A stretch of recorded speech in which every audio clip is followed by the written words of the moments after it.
स्वागत आहे आपलं हवामान अलर्ट या यूट्यूब चॅनलवर। आज दिनांक आहे 25 मार्च।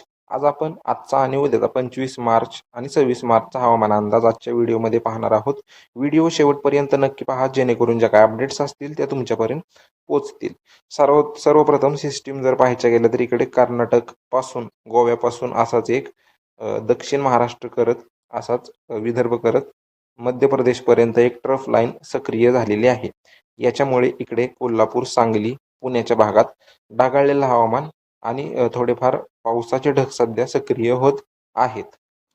यामुळे काय होईल तर इकडे कोल्हापूर, सातारा, पुणे या 3 जिल्ह्यात तसेच रत्नागिरी सिंधुदुर्गच्या दक्षिण भागात, सिंधुदुर्गच्या मध्य भागात ढगाळलेलं हवामान आज आणि उद्या राहणार आहे। तसेच इकडे गडचिरोली, चंद्रपूर, यवतमाळ या भागात सुद्धा दक्षिण भागात ढगाळलेलं हवामान राहणार आहे। आणि जर स्थानिक ढग निर्मिती झाली तर एका दुसऱ्या ठिकाणी मध्यम पावसाचा अंदाज या जिल्ह्यातून राहील। सिंधुदुर्ग, कोल्हापूर, सातारा, पुणे, यवतमाळ, चंद्रपूर, गडचिरोली या भागातून थोड्याफार पावसाचा अंदाज आज आणि उद्या दिसत आहे। ढगाळलेलं हवामान होईल आणि स्थानिक ढग निर्मिती झाली तर एका दुसऱ्या ठिकाणी पाऊस होऊ शकतो। बाकी सध्याच्या अपडेटमध्ये एवढंच। तुमच्या जिल्ह्यातील रोजच्या पावसाच्या व तापमानाच्या अपडेटसाठी आपल्या यूट्यूब चॅनलला नक्की सबस्क्राईब करा। हा व्हिडिओ शेतकरी मित्रांना नक्की पाठवा, जेणेकरून ही जी अपडेट आहे ती त्यांच्यापर्यंत पोहोचेल। सध्याच्या अपडेटमध्ये एवढंच। धन्यवाद।